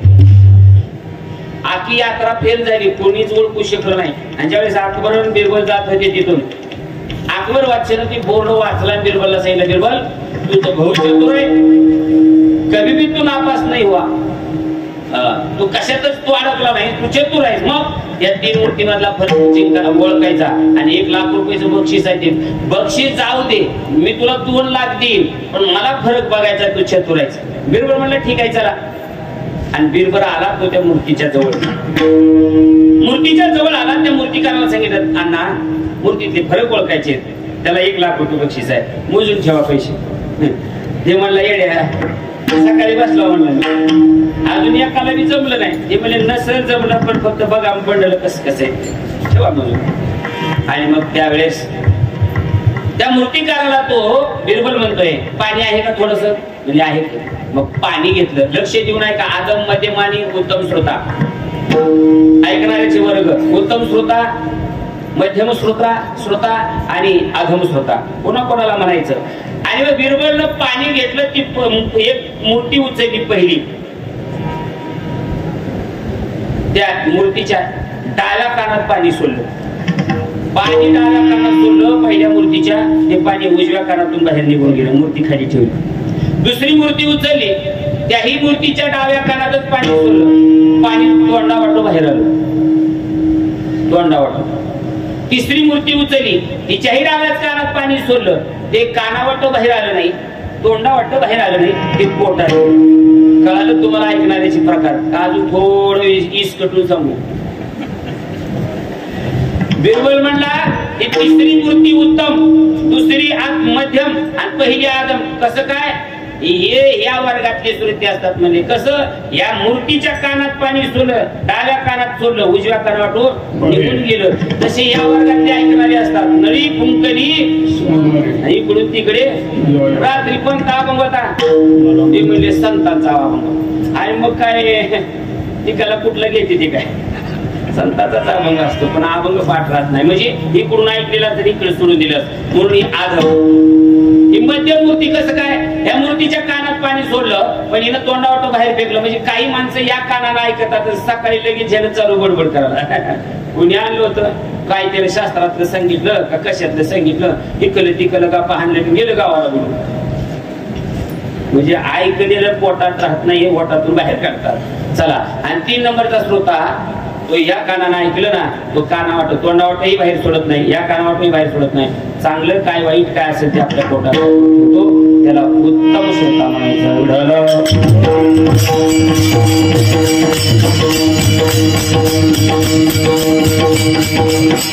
आता भागवतकार नाथ महाराजांनी 3 श्रोत्याचे प्रकार सांगितले. तिघांना ओवी सहित पुराव्यासहित मी सांगतो. नाथ महाराज म्हणतात तिघांची लक्षणं सांगून तिघांना एक ओवी खर्च केली आणि तिघांचा एक प्रकार सांगितला. नाथ महाराज म्हणतात ऐक प्रज्ञेची लक्षणे सांगेन तुझं दृष्टांतपणे, घेणे गेले त्याने त्यागणे विवेके. नाही, ऐक प्रज्ञेची लक्षणे सांगेन तुझं दृष्टांतपणे, सूप चालणे रांधणे घेणे त्यागणे विवेके. 3 वर्ग सांगितले, 3 प्रकार अजून श्रोत्याचे. आता या 3 श्रोत्याच्या प्रकाराला 3 घरातल्या वस्तूची उपमा रूपक करून सांगितल्या. 3 वस्तू कोणकोणत्या बघा. पहिली वस्तू आहे सूप, दुसरी वस्तू आहे चाळणी आणि तिसरी वस्तू आहे रांधणे म्हणजे चाटू. आणि ह्या 3ही वस्तूचा वापर कोण करतं? महिला वर्ग. सुपाचा वापर कोण करतं जास्त? सुपाच्या वर्गातला काही एक स्रोत आहे. आता महिला मंडळ तुम्ही झोपी गेलात का जाग्यात? मला माझ्या प्रश्नाचं उत्तर द्या पटकनी. सूप काय करतो? तुम्ही धान्य पाकडायला घेतलं सुपामध्ये, धान्य करता ना बरोबर, साफ करता. मग ते धान्य पाकडायला स्वच्छ करायला घेतलं तुम्ही, सुपात धान्य घेतलं, मग ते सूप काय करतं बघा, चांगलं चांगलं 6 रुपयाचं धान्य सगळं बाहेर फेकून देतं आणि नुसतं स्वतः आपल्या पोटात ठेवतं. कसं करते तुमच्या इकडलं सूप? कधी काय पाकडले का नाही सुपानं? द्या उत्तर. काय करतंय सूप? चांगलं फेकून देते, स्वतः पोटात ठेवतंय. उद्या विचार करून मला फोनवर सांगा. अहो काय करते मग? चांगलं धान्य आपल्या पोटात ठेवते, स्वतः पुढे लावते, बाहेर लावते. बर, म्हणून मग मला सांगा, जे चांगलं घेतो आणि वाईट सोडून देतो त्याला शाबासकी मिळते का? त्याला कोणी नाव ठेवतो, दोष देतं? शाबासकी. म्हणून मग तुम्ही पाकडताना कसं पाकडता धान्य? माझ्याकडे लक्ष द्या. हे काही सूप घेतला आता एवढं चांगलं सांगितलेलं आहे, ते बिचारे पोटात ठेवतात. एखादा चुकून एखादा अपशब्द बोलता बोलता बोलण्याच्या ओघामध्ये गेला असेल तर त्या फलकटासारखं ते सूप जसं बाहेर फेकून देतं आणि बाहेर फेकल्यामुळे त्या सुपाला बी आणि त्या पाकडणाऱ्या मावशीला बी काय त्याचं काही दुःख वाटतं का स्वतः बाहेर गेला म्हणून? वाटत नाही. तसं त्या ऐकणाऱ्या श्रोताला तसा तो शब्द बाहेर फेकून दिल्यामुळं आपल्या अंतःकरणात न ठेवल्यामुळे दुःख वाटत नाही. पहिला वर्ग संपला. 2 नंबरचा वर्ग चाळणी. पिठाची चाळणी. आता तर पटकनी उत्तर द्या. पिठाची चाळणी काय करते? तुम्ही पीठ घेतलं चाळणीत आणि असं धरलं, चाळायला लागल्यावर ते चाळणी काय करते माहिती आहे का? चाळणी सगळा चोथा खाली टाकून देते, पीठ मध्ये ठेवते. आता जागा झाल्या बाजूला अर्ध्या झाल्या पण पुढच्या एवढ्या. मग काय करते? चाळणी पीठ खाली, सार रूपाचं पीठ खाली टाकून देते आणि हिथं छातीत काय ठेवते? कोण छातीत चोथा कोण ठेवते? चाळणी. म्हणजे चांगलं फेकून देते आणि वाईट चोथा बचाव द्या. जो चोथा चाळणीतला असतो पटकन उत्तर द्यायचं मावल्यानं. काय घाबरायचं ना, बोलायचं कीर्तनात पटकन. त्या चोथ्याची भाकर मालकाला का कुत्र्याला? म्हणजे चोथा काय कामाचा? ज्या चोथ्याची भाकर कुत्र्याला जाते ती चोथा चाळणी पोटात ठेवते आणि जे भाकर मालकाला देवाला नैवेद्य होतो ते पीठ काय करते? खाली सोडून देते. अशा नमुन्यातली काय ऐकणारी असते? जेवढं सांगितलेलं चांगलं आहे पिठासारखं सगळं खाली द्यायचं सोडून आणि चोथा तेवढा इथं ठेवायचं. एवढं म्हणायला नाही पाहिजे होतं, तसं नाही सांगायला नाही पाहिजे होतं. असं म्हणणाऱ्याला काय होते ऐका. चालताना तुम्ही चाळणी एका हातात घेता, पीठ टाकलं, सूप चांगलं काम करतं म्हणून शाबासकी. चाळणी चांगलं टाकून देते, वाईट चोथा ठेवते म्हणून चाळणीला कानपाटातच आहे. कानपाटातच दिसते चाळणीच्या. म्हणून चाळण्यानं आपल्या चाळणीनं ध्यानात ठेवावं, चांगलं पोटात ठेवायचा प्रयत्न करावा.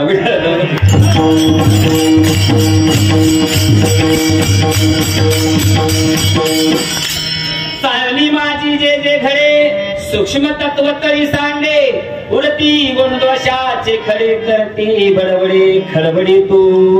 भागवतातली मी मला पाठ असेल, प्रमाण असेल, पुरावा असेल तरच मी गादीवर बोलतो. जे माहिती नाही ते मला माहिती नाही सरळ सांगून टाकतो. नाही ते एखाद्या लगेच खाली बसते आम्हाला नमुनी भेटते. तो कीर्तन झालं की बऱ्याच गावांनी कायच कळत नसते, पण झाले की महाराजाच्या जवळ येऊन बघायचं. महाराज एक विचारू का? मी म्हणलं 4 विचार, पण ग्रंथातला असावं, गाठ्यातला असावं. माथ्यातला विचारला जायचं असेल तर तू तुझा रस्ता दे, आम्हाला आमचं बघू. माथ्यातलं विचारू का? घरचं कुठलं गेम काय? एक जण म्हणला शेंगदाणे पेरल्यावर डायरेक्ट याला शेंगदाणेच लागावी की? कीर्तन झाल्यावर मला विचार. मग काय लागते? टरफल लागते मला, त्याच्यात पुन्हा शेंगदाणे देते. असं कसं काय? आता न सांगावं तर आपली महाराजकी गाली होते. त्याला म्हणलं 1 कप चहा पाहिजे, लगेच उत्तर जाऊ. एक काय 10 पाच? मी म्हणलं 10 जणातला नको तुझ्या घरचा, 1च पाच. मग त्याने घरी नेलं चहा प्यायला. बायकोला म्हणलं लवकर चहा कर. काय? महाराज उत्तर सांगा, लवकर चहा कर. आणलं बाबा चहा, कप बशी भरून आणलं चहा करून असं टटलट. म्हणजे महाराज घ्या चहा. मी म्हणलं चहा दे. महाराज चहा घ्या. अरे बाबा म्हणलं चहा दे. महाराज चहाचा आहे, बिस्किट नाही, कॉफी नाही, फक्त चहाचा आहे. मी म्हणलं फक्त चहाच दे. कपन बशी कशाला आणलाय? ते म्हणला कपन बशी नसल्यावर चहा कसा आणायचा? मग टरकल नसले तुझ्या बापाने ठेवले का शेंगदाणे? काय बी विचारायचं ती विचारावं. ज्याला हरिपाठ पाठ नाही ती महाराजाच्या चुका काढते. मी मगाशी सांगितलं हरिपाठ पाठ नाही ते, पण कीर्तनकार तपासून आणायचा. तपासणी कुणी करायची? तो कीर्तनाला गावात आले त्याला हरिपाठ म्हणायला लावायचा. पण कुणी म्हणायला लावायचा? ज्याला हरिपाठ पाठ आहे ते. पण त्याच्या पुढे बसून हेळ होत असतं त्यालाच पाठ नाही. ते म्हणजे ज्ञानदेव म्हणे व्यासाची या पुन्हा ते दोघांनी कोणवा कोणी गेले निघून दोघी काही उपयोग होत नाही म्हणून नाही का. चला तिसरा एक राहिला वर्ग ऐकणाऱ्या श्रोत्याचा. कोणता? रांधणे. रांधणे म्हणजे तुमचीच वस्तू आहे महिला मंडळ. त्याला आमच्याकडे चाटू म्हणतात बघा. चाटू तुमच्याकडे काय म्हणतात काय माहिती? चाटूच म्हणते ना. कसं असतं 2 कोसावर पाणी, 4 कोसावर वाणी, म्हणजे भाषा बदलत असते. आमच्या इकडे बघा नवरदेवाबरोबर ते मागं छत्री फिरवायला असतंय, त्याला तुमच्याकडे काय म्हणते? हा सांगायच्या काय तुम्हाला? काय पावती फारायला का काय म्हणते? गलवरा. आमच्याकडे त्याला बंपर म्हणते. आहे का ना भाषेत बदल? आपली मुलगी ज्याला दिली आहे त्याला तुमच्यात काय म्हणते? हा जावाई. आमच्याकडे त्याला हलकट म्हणते. भाषेत बद्दल सांगायचा मला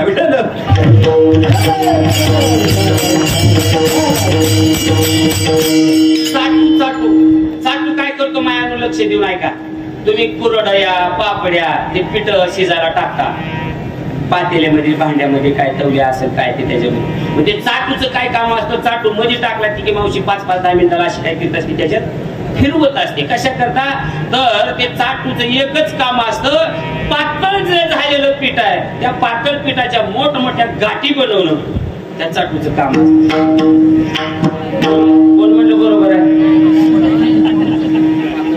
जिला पिठलं हाताला येत नाही तिनं कुरड्याच्या नाद करून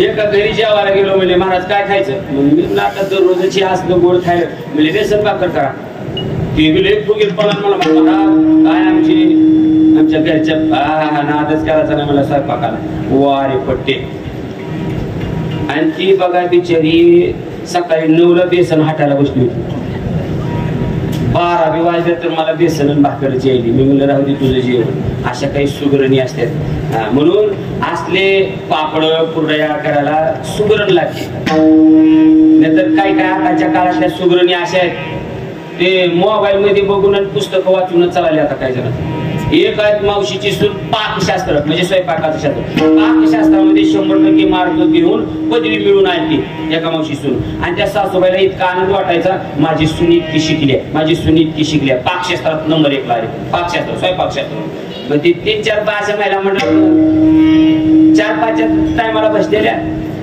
आणि मग त्यावेळेस ती लयच गुणगान गायला लागल्यावर म्हणले आता तिला 74 करायला लावा म्हणजे मग मोठेपणानं सासून सांगितलं काय तिचं नाव असेल ते नाव घेतलं म्हणजे बाई 74 आम्हाला 4 तिला 5 कप आता गॅसवर चहा करायला किती वेळ लागतो पहिल्या काळात वेगळा होता आता किती वेळ लागतो 5 कप चहा करायला 5 मिनिटं 10 मिनिटं लय झाली 15 मिनिटं अर्धा तास झाला पाऊण तास झाला तरी ती सून काय चहा घेऊन येईना मग सासूलाच पंचायत पडली वाटली म्हणजे काय झालं असेल चहा का घेऊन येणार मग ती आतमध्ये किचन मध्ये गेली तर ती अशी बघत बसली ती गॅसकडे का तिनं चहा 5 कप चहाला सुद्धा पुस्तक उघडलं होतं त्या पुस्तकात लिहिलं होतं 5 कप चहा करणे मग काय करा 4 कप पाणी घ्या 1 कप दूध घ्या 1 चमचा साखर टाका 1 चमचा चहापत्ती टाका आणि ते पातेलं काय करा गॅसवर ठेवा गॅस पेटवा असं लिहिलं पण त्या पुस्तकात असं लिहिलं होतं पातेलं सवासं ठेवायचं का उरफाट ठेवायचं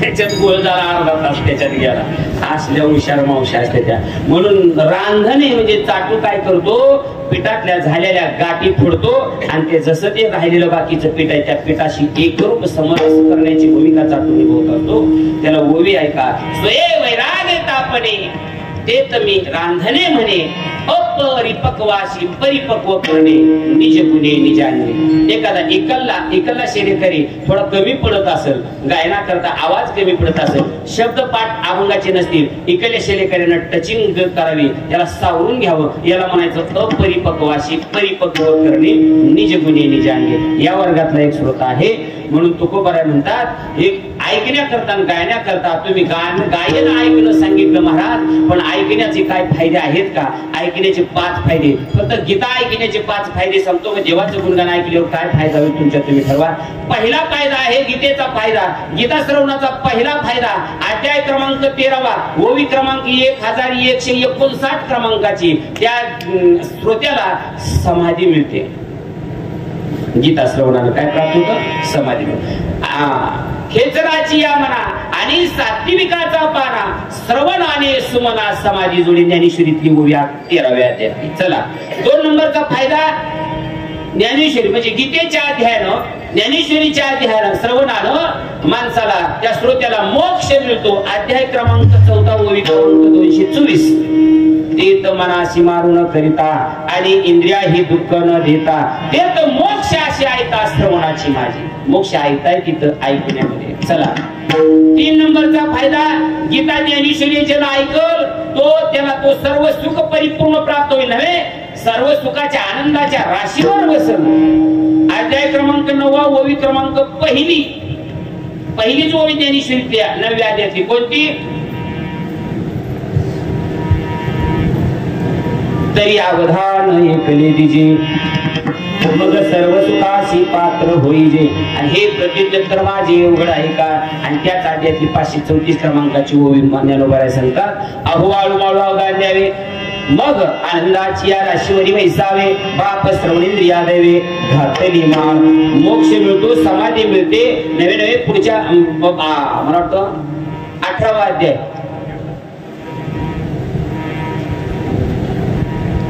अध्याय माग पुढे होतो मला असू द्या. त्याच्यामध्ये 2 ओव्या दिल्या. कशा करता.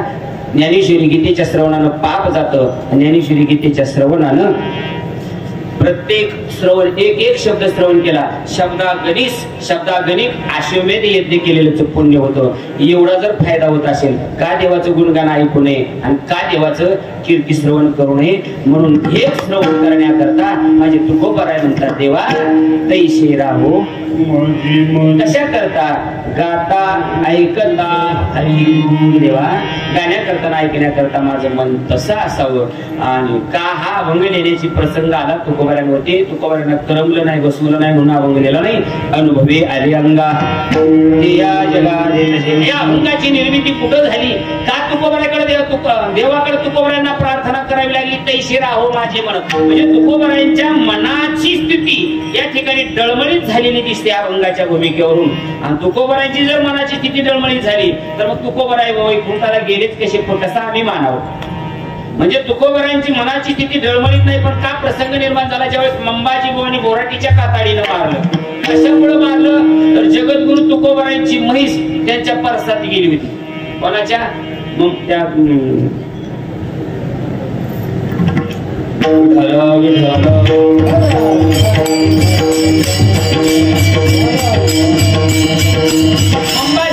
मंबाजी बुवाच्या त्या परसात म्हैस गेल्यामुळे बोराटीच्या काताडीनं मारलं. आणि मारल्यामुळं तुकोबरला वाटू लागलं देवा मी तुझं रात्र दिवस भजन करतोय. माझी वाचा अनावर झाली. माझी मध्ये झाली अनावर वाचा छंद या नामाचा घेतला लागला असे. मी रात्रंदिवस पांडुरंग ध्यानी पांडुरंग म्हणी बाह्य विधीला गेलो तरी माझ्या मुखातून नामस्मरण बंद नाही. रामेश्वर भट्टाने एके दिवशी पाहिलं तुकोबराय बाह्य विधीला बसले होते आणि तरी मुखामध्ये श्रीराम जय राम राम कृष्ण हरी राम कृष्ण भजन चालू होतं. रामेश्वर भट्ट म्हणतात तुकोबा अहो कशाला बसले कुठं बसले देवाचं नाव असं पवित्र नाव कुठे घेता का. म्हणून तुकोबरांच्या मुखावर भाषा निघाली माझी मज झाली अनावर वाचा. माझी वाचा अनावर झाली ती थांबतच नाही देवाचं नाव. एवढी वाचा अनावर व्हावी. आम्हाला इथं कीर्तनकार प्रवचनकाराच्या नरड्याला फेस यायले. आमच्यासारखे किती कीर्तनकार मारल्यावर तुम्ही सुधारतात. पण तरी आम्ही कधी कीर्तनात टाळी वाजवत नाही. देवाचं नाव घेत नाही. भजन करीत नाही. जणू काय आम्हालाच गुत्त दिले उभं राहिले तुम्ही सगळं. तसं नाही.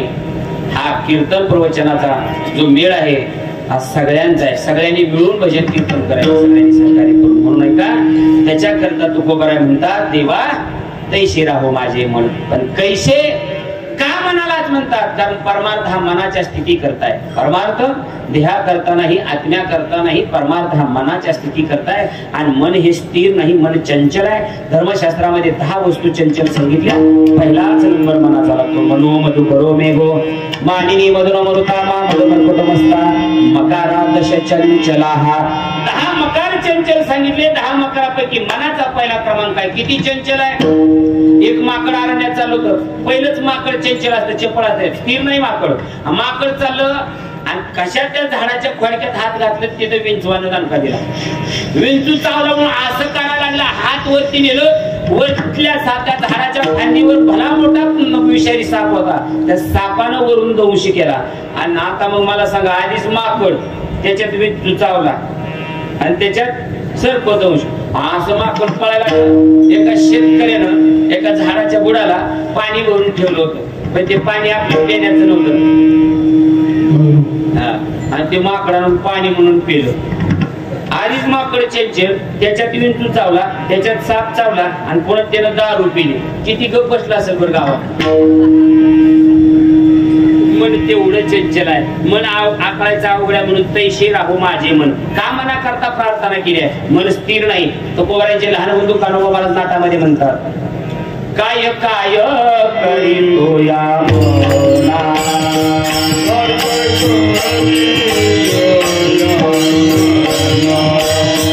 Holy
शेवटचा नाट 61वा.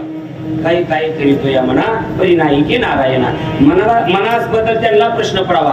अर्जुनाला प्रश्न पडला म्हणून तर देवाने अर्जुनाकडे काय नाही मागितलं. 9वा त्या शेवटचा श्लोक मन म्हणा भो मदोक्तो मध्याजी मानस करू मामे वैशिष्ट तवय मायुक्त मत परायण तू म्हणे हे निश्चित करी माझे भजनी प्रेम धरी सर्वत्र नमस्कार माझे काटे.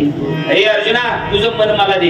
अर्जुन म्हणला देवा मन द्यायला काय वस्तू आहे का अशी उचलीन दिली.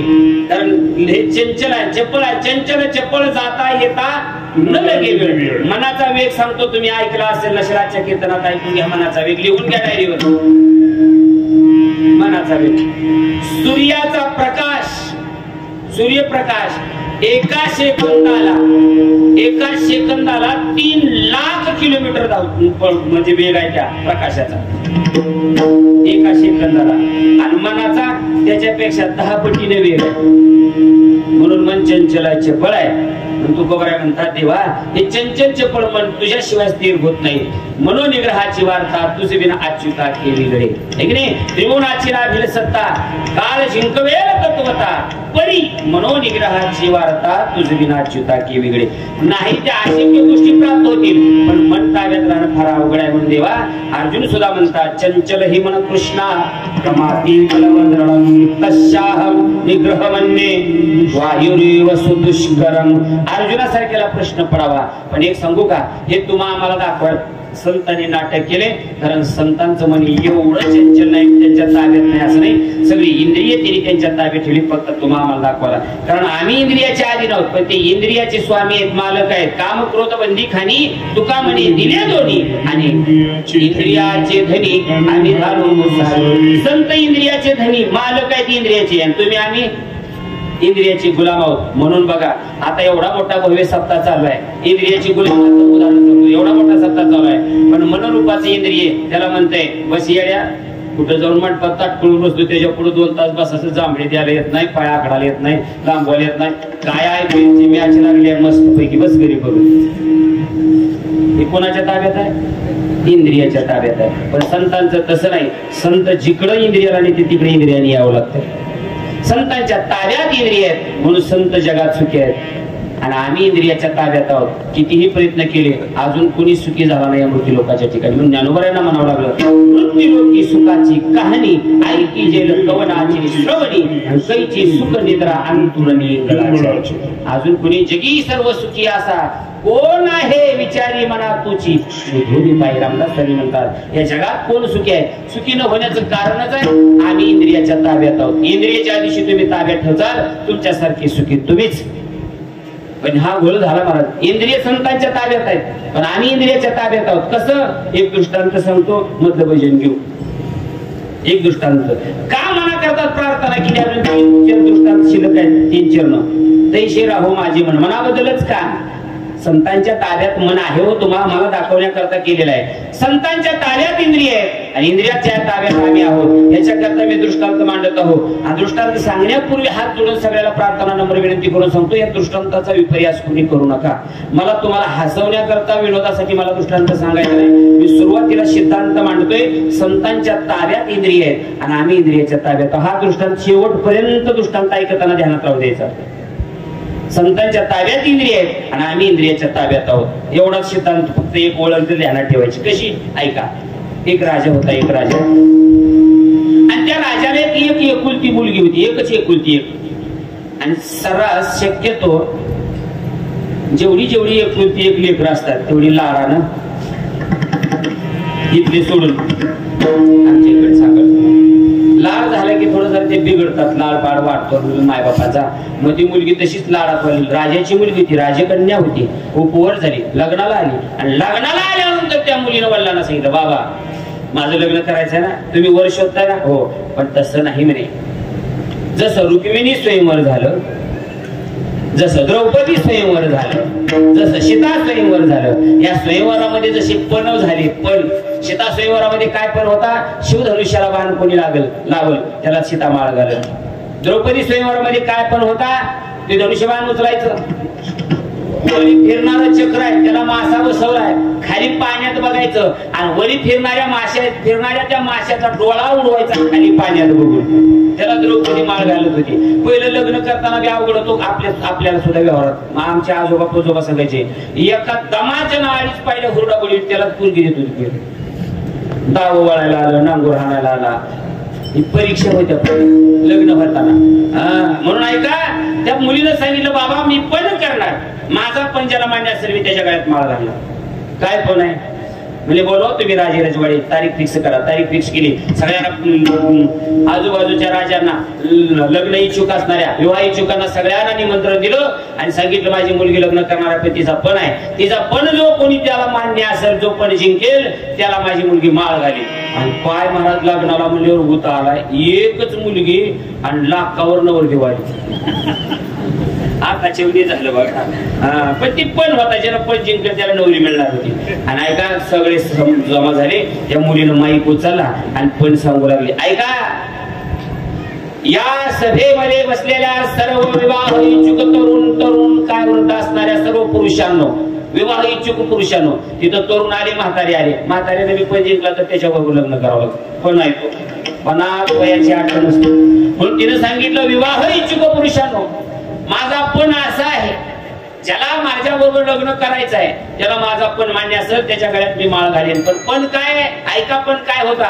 लग्न झाल्यानंतर, माझ्या बरोबर लग्न झाल्यानंतर एक वेळेस देवाची देवपूजा चुकल, पण लग्न झाल्यानंतर माझ्या हातची जो कोणी नित्य नेमानं 5 खेटर खाईल त्याच्या गळ्यात मी माळ घालेन.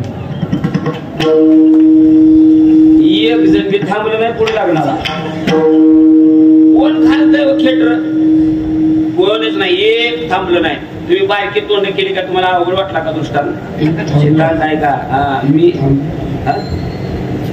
ऐका, खेटर खाण्यात ती खेटराचाच मुद्दा महत्वाचा आहे. तुम्हाला अवघड वाटला असेल. तिनं 8 जी घातली ना, संतांच्या ताब्यात इंद्रिय कशी आहेत आणि आपण इंद्रियाच्या ताब्यात कशी आहेत. मला प्रतिक्रियेनुसार चेहरा बघितला की तुमचा 7-12 आटा काढून देतो. तुम्हाला कीर्तन पटाले न पटाले, रोज एक गाव आहे, मानसशास्त्राचा अभ्यास आहे. लगेच कळते मला कोण कसं हसलं, कोण कसं मांडून लिवलं, त्याला पटलंय का उगच बळत सगळं कळतंय मला. म्हणून नाही का, खेटर म्हणल्या काही जण असे केले, असलं कसलं म्हणाला की माय महाराज म्हणजे का 5 खेटराचा का नियम घातला तिनं. आता कुणीच थांबलं नाही. बायको बी म्हणली का तिच्या हातची 5 खेटर खायची. कोणी लग्नाला तयार नाही. पण एक लांबच्या राज्यात होतं ते त्या दिवशी हजर नव्हतं. त्याला कुठून खबर कळाली व्हॉट्सअप फेसबुकवरून.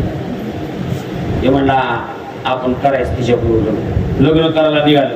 आणि येतानाच त्यानं म्हणला जायचं लग्नच करून यायचं, मला नवरी घेऊनच, गाडीच घेऊन जायची मला जाताना. आणि नवरी नेण्याकरता एक पोळी आणि लय लाडकं होतं एक पाळलेलं कुत्रं. हे घेतलं, निघालं, मजल करत त्या राज्यात आलं. प्रधानाची भेट घेतली. म्हणजे प्रधानजी, तुमच्या राजाच्या मुलीबरोबर मला लग्न करायचं आहे. तो म्हणला पण माहित आहे का अट काय आहे तिची? आणि माहित आहे म्हणजे कसं काय? 5 तर खेटर खायची ती मला. दरवाजा लावायचा खायचा असं कोण काय काय माणूस आहे म्हणला निर्लज्जम सदा सुखी. अरे 5 खेटर बायकोच्या खातो मला लग्न करायचंय. मग राजाला गोष्ट कळली एक मुलगा तयार आहे म्हणजे तुमच्या मुलीवर लग्न. राजाला आनंद वाटला अरे अशीच ब्रह्मचारी राहिली ती कुवा. बरं झालं माझी मुलगी आता विवाहित आहे. ती काय होईल आता विवाहित होईल. राजाला आनंद वाटला थाटामाटात विवाह पार पडला. आणि तो सासऱ्याला म्हणू लागला काय तुम्हाला दक्षिणा द्यायचा आहे रुकवतात हे सगळ्या गाड्या गोड्या बघा कलवरा कलवरी नो दोघात तिसरा सगळं विसरा. कुणीच माझ्या बरोबर नाही. मी माझ्या बायकोला न्यायला गाडी आली मी माझी बायको आणि माझं वराड तुला कसं पाठवायचं ते पाठव. ते म्हणला की आलायच लगीन हीच उपकार नंतर या असंच भुईबाण राहिला असतं म्हणजे. आणि मग झालं लग्न. मी बसवलं पुढीवर त्या बायकोला पत्नीला बसवलं निघालं. शिंदगाव मधून निघालं पुढे बोरगाव आला. बोरगावात गेलं ह्याच्या सोबत जे कुत्र होतं का बघा कुत्र काशीला जात नाही. का जात नाही त्याची भावकी जाऊ देत नाही. त्याचा स्वभाव जाऊ देत नाही. त्याची भूमकणीनं राहे स्वभावाशी करील काय श्वान शिबिकी वैसविले भूमकतानं राहे वैले तुका म्हणे स्वभाव कर्म काही केल्या न सुटे धर्म. स्वभाव कर्म हे बघा कुत्र त्या गावात गेले की भांडण आणणारच त्याच्या जातीच. मग हेच कुत्र गेलं त्या गावातल्या एक जणाच्या कुत्र्याच्या अंगावर परत त्याच्या मालकाला येऊन येणं चांगल्या ईर्षाईल शिवाय आवडतं. सांभाळता येत नव्हतं कशाला आणायचं म्हणला. एवढं रागावलं कुत्र्यावर खाली उतरलं कमरेची तलवार काढून सांगितलं. कुत्र्याला म्हणाले हे बघ फक्त मी 2दा सांगत असतो. किती वेळेस 2दा. तिसऱ्या वेळेस तुझी मुंडीच काढतील बघ म्हणजे ऐकलं. काय करायचं पुढचं गाव लागलं आता इकडे गाव माहित आहे पुढचं असेल ते असेल. त्या गावात गेल्यावर मी त्या कुत्र्याला भांडण आणलं. हे अजून रागावलं म्हणजे आता झाले 2दा. तिसऱ्यांदा जर भांडण आणला तुला माझा नेम माहित नाही. तिसऱ्या गावात मी गेले त्या बिचाऱ्या कुत्र्यानं भांडण आणलेल्या शिवाय घातलं. यानं कमरेची तलवार काढलं आणखी मानगटावर मारलं कुत्र्याच्या तडा वेगळं मुंडकं केलं. पुन्हा येऊन घोड्यावर बसले त्या. मग लगेच महाग गिराईक बसले ते आणि ते महागून म्हणायला लागलं बया तर ते शिंगरू एक जणाच्या कशात शिरलं भाजीपाल्यात. त्या शेतकऱ्याने याला शिवे दिला खाली होतो. मी कितीदा सांगत असतो बोलत जावं तुमच्याकडे बोलण्याची पद्धत नाही का कीर्तनात. 2दा किती सांगतो मी 2दा आणि तिसऱ्या वेळेस मुंडीच. आता मुख्य जनावराला काय कळाले आणि तुला खोटं वाटत असलं तर कुत्र्याची कापली बघितले ना तू. पण ते शिंगरूच घेऊ पहिलं भांडण आणलं दुसरं आणलं तिसरं बी आणलं. राग आला याला कमरेची तलवार काढलं खान किती त्या शिंगराच्या डोक्यात घातलं. तडा वेगळं मुंडकं केलं. झालं बघा कुत्र बी मेलं शिंगरू बी मेलं. अर्ध वराड तर वाटतच गेलं. फक्त गाडी बायको राहिली. आता ती बायको येऊन बसली महाग. आता तर ती लईच तिचा आवाज बघा ती म्हणजे बया आणि म्हणजे वैव म्हणजे काय मुख्या प्राण्यांना 2दा सांगताय आणि माणसाला एकदा दुसऱ्यांदा मुंडीच का पितो असतो म्हणून. आणि घरी गेल्या बायकोला सांगितलं. माणसाला कितीदा सांगतो एकदाच. आमच्यात 50 जनावर आहेत. आमच्या घराण्याचा मान आहे काय गडी माणसं शेण जालवटीला जात नाहीत. कुणी जालवट करायची 7 नोकरकडे त्या 7 नोकराच्या भाकरी 9 वाजता झाल्या पाहिजे एवढ्या जाती तरापाची शेण चालवट सगळं असणार. सगळं कुणी करायचं तू करायचं. आणि कितीदा सांगतो दुसऱ्यांदा मुंडीच काय पित असतो. महिना झाल्यावर त्या मुलीचा बाप म्हणला राजा कसं कसं करायला खेटर हाणायला का खेटर खायला बघायला तरी मी महत्वाचा खेटराचा मुद्दा सांगितला होता तुम्हाला. आणि राजा आला नसता चौकात उतरला. आमच्या बापूची गाडी उतरली अशी आणि राजा आल्याबरोबर तिथंच घर होतं. त्या मुलीनं बघितलं एसटी वळून मागायला लागत होती. लगेच गेली म्हणली बाबा म्हणजे का भाई आता गाडी वळते माघारी आल्या गाडीनं माघारी जाऊ. पाहिली ती मुलगी तुझा कसा संसार चाललाय काय हे मला नका मुली लई चित्र उताय मुली. कसं काय मुक्या जनावराला 2दा सांगते आणि माणसाला एकदा नाही ऐकल्यावर मुंडकच कापते. मी माझ्या डोळ्यात एकच बघितले ती आवाज शकत म्हणजे तुम्ही आलेल्या एसटीनं जावा मी माघारी. हे दोघं मायलेकर बोला तिथं तर ते आलंच बाबा सत्याची पण जे हरी मामा हिनं आधी सांगितलं होतं जर तेवढ्यात आलं त्याला नाही म्हणू नका. नाही म्हणजे मोठी कापते. आलंच कधी आले म्हणजे आताच चला घरला नाही म्हणायचं. नाही म्हणलं की लगेच बायकोला म्हणा मामा आलेले दिवसात मग पुरणपोळी कोरड्यापाशी पापड तळापा स्वयंपाक केला. आता लेक वाढायला सासर जावाई जेवायला. लक्ष देऊन दृष्टांत आहे का. वाडपोळे ज्याला वाढवा सांगितलं त्याने बी नग म्हणायचं नाही. ज्याला वाढायचंय नग म्हणले की दोघाची मुंडी. वाडपोळे विठाल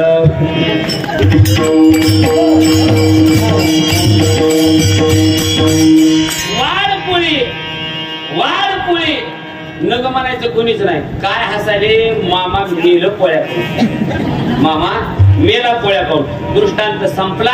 ऐका ज्या मुलीनं लग्न झाल्यावर स्वतःच्या नवऱ्याला 5 खेटर मारण्याचा पण केलता मारले का हो खेटर. का मारले नाहीत कारण त्यानं दहशत काशी तिला दाखवली आणताना ती खेटराचा फलच विसरून गेली. तसे संतांची दहशत आहे इंद्रियांवर. इंद्रिय काय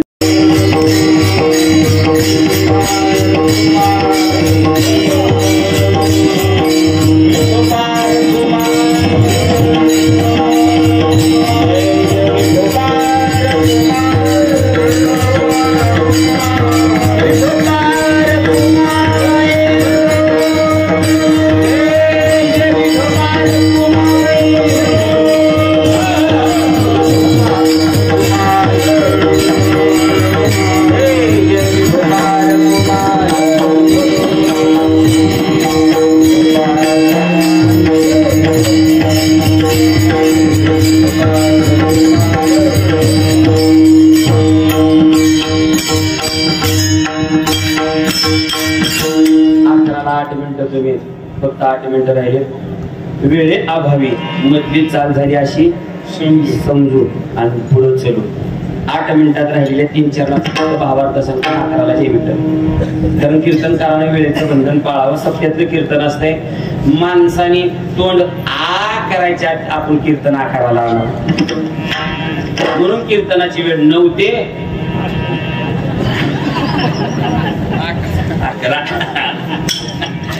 11च्या 11 वाजल्याच्या आत पावते. म्हणून 8 मिनिटात कीर्तन संपवायचंय. पण एक शंकेचं निरसन करायचं. मधली चाल न घेता झाली कशी समजेल. 1 मिनिटात दृष्टांत सांगून मला 3 चरणाचा भावार्थ 7 मिनिटात सांगायचा आहे. कीर्तनाची चाल मधली घेतली का आपण नाही. मग काय म्हणजे फक्त झाली अशी समजा. कशी समजायची आहे का. एका मावशीला 3 जावाई होते. तिघं बी नोकरदार होते. फरक एवढा होता 2 क्लास अधिकारी होते आणि 1 लोकांच्या शेतात शेण काढायला. मग कसे का असणार आपले जावई भेल करावं कसा असून करू नये. मग ते तिघं बी आले दिवाळीच्या सणाला. ते दोघं क्लास होते. त्यांना सोफा शेटवर बसायला भारी खाद्य पदार्थ खायला. हे बिचारे जे शेतात होतं ना त्याला फाटकं होतो अंगणात बसवलं. बरं बसवू नका. वाढताना तर जेवताना पदार्थात तर पंक्तिभेद करू नये केला बघा सासून. अहो मुलगी दिल्या पोटचा गोळा दिला पण पंक्तिभेद केला. शिळे 8 दिवसाचे तुकडे आणि हिरव्या मिरचीचा ठेसा घेतला ताटात वाला. जावायला म्हणली जावाई बापू पुरी भाजी आहे असं समजान खावा. बर पुन्हा दुसरा पदार्थ आणले. घट पेटलं. 25 पळ्या आपली निवडी खडा पडला. म्हणजे जावाई बापू वडापाव आहे असं समजा खावा. बर म्हणजे जावाई म्हणलं मामीला काय झालं रोग बीज झालाय का. तिसरा पदार्थ आणाला. मामी गेल्यावर हिनं बाई माग सारून ठेवलं. आणि 8 दिवसाचं कसमळ मळमळ व्हायलेलं ताक आणलं आणि ग्लासात वतलं. सासू म्हणली जावाई बापू उजनीची बासुंदी आहे असं समजा आणि प्या म्हणल्यावर जावाई बापून असं केलं. मामीच्या कानाखाली दिली. म्हणजे मामानच मारली अशी समजा. तशी मधली चाल झाली अशी समजा. विठ्ठल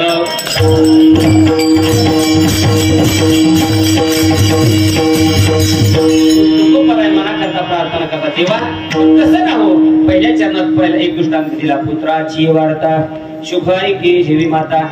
पंढरपूर सारख्या क्षेत्रामध्ये एखादी माता माऊली आपल्या लहान मुलाला घेऊन जावी. तिच्या हातातून ते लेकरू सुटावं आणि गरजेतून त्या माता माऊलीचं हरण काय होतं. जिचे पिढे बाळ प्राण दियेचा वाक व्याकुळ आईचा मातेचा स्वभाव सूत्र दोरी एक जीव. म्हणून आईचा अंक माहिती. आई हुरहुर करू लागली. अरे लेकरू कुठे गेला असेल एवढ्या मध्ये ते पोलीस कंट्रोल नियंत्रण कक्ष. तिथून त्या माईकवर साऊंडवर त्या आवाज आला. लक्ष द्या. अमुक रंगाचा अंगामध्ये अशा रंगाचा कलरचा शर्ट आहे, अशा रंगाची पॅन्ट आहे, एवढी उंची एवढा असणारा मुलगा, अशी तब्येत आहे, आणि असा कोणाचा असेल तो हरवलाय आमच्याकडे त्यांनी घेऊन जावा.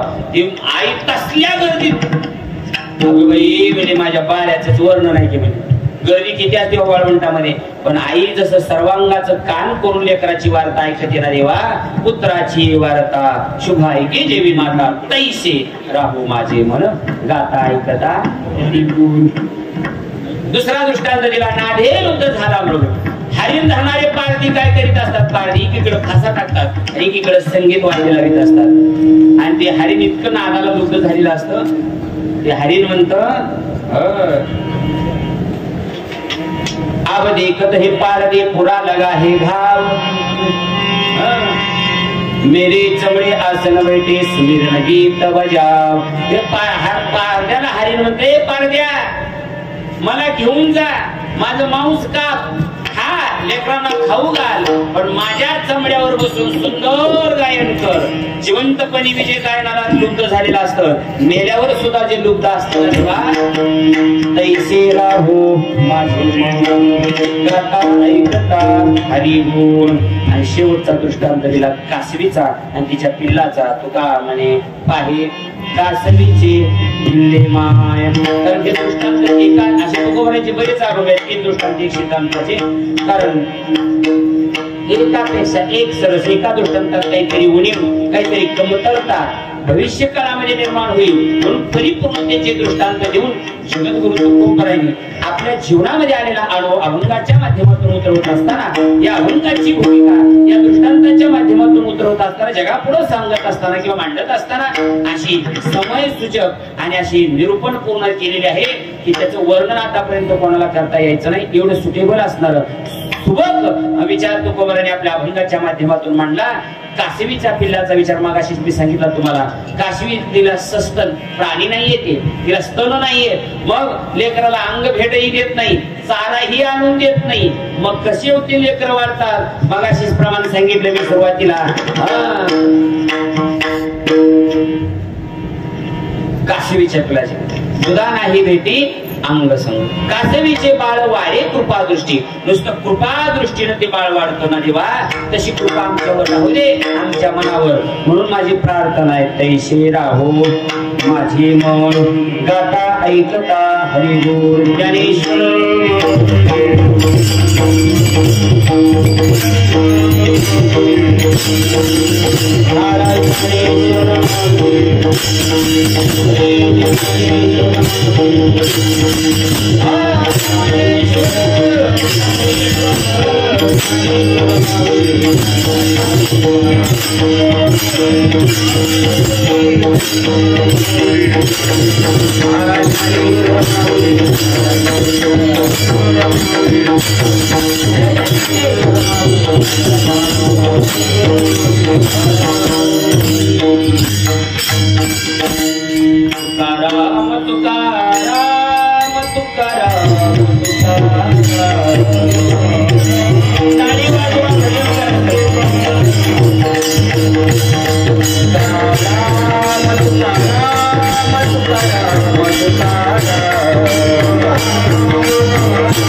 तुमच्या प्रमाणला मांडलेला भावार्थ असाच असेल काय माझा असा आग्रह नाही. तुकोबरांना अजून काय वेगळं सांगायचं असेल पण मला जसं जसं परमात्मेनं बुद्धी दिली मी काय माझ्या सामर्थ्यानं बोललो नाही. मला बोलवणारा वेगळा आहे. जाता जाता फक्त एक थोडं मला एक माझ्या मनाला वाटलं की बोलतो.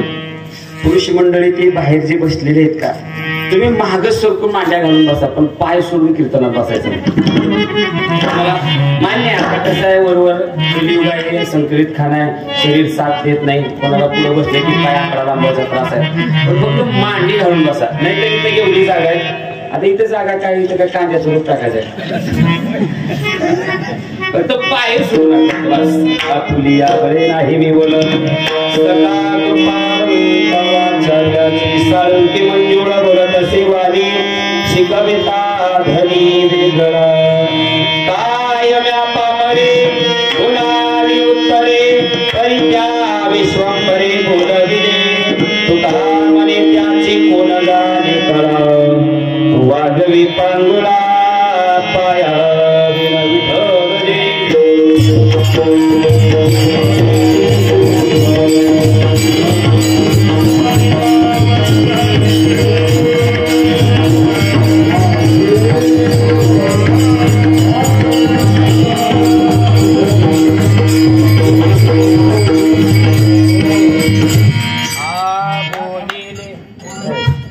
उद्याची